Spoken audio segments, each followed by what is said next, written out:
नमस्ते प्रणाम। तो कैसन बानी लो आप सब। तो अभी अभी भोजपुरी की तरफ से एक बड़ा अपडेट आ रहा है कि अभी अभी एलविस यादव जो कि खेसारी लाल यादव को क्या बोलते हुए, चलिए तो एलविस यादव को ये वीडियो दिखाते हैं जो कि बड़े यूट्यूबर एलविस यादव जो कि खेसारी लाल यादव को कुछ बोलते हुए और रवि किशन के बारे में। तो चलिए ये वायरल वीडियो आप लोग को पहले दिखाते हैं, उसके बाद बात करते हैं। जब सेट पे लड़कियां होती हैं तो कौन ज्यादा खुश होता है, खेसारी लाल या रवि किशन? दोनों खुश होते होंगे।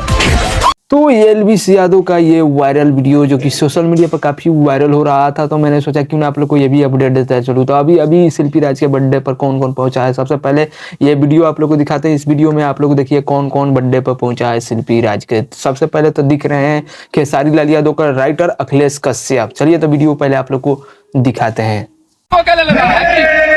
आज भोजपुरी का सबसे नीमन गायिका हमारा छोट बहन शिल्पी के भाई देखिए बदनाम भली तारा से। रोहित भाई हमारा से हम बदनाम थे। और इधर देखिए ये है दीदिया के देवना। खेसारी भैया। तो आप लोगों ने देखा खेसारी लाल यादव का राइटर अखिलेश कश्यप पहुंचे शिल्पी राज के बर्थडे पर, और ये वीडियो काफी तेजी से सोशल मीडिया पर वायरल हो रहा था। तो मैंने सोचा क्यों ना आप लोग को ये भी अपडेट देता चलूं। तो उम्मीद करता हूँ आप लोग को अपडेट अच्छा लगा तो वीडियो को लाइक मारे, चैनल पर नए तो चैनल को सब्सक्राइब करना ना भूले।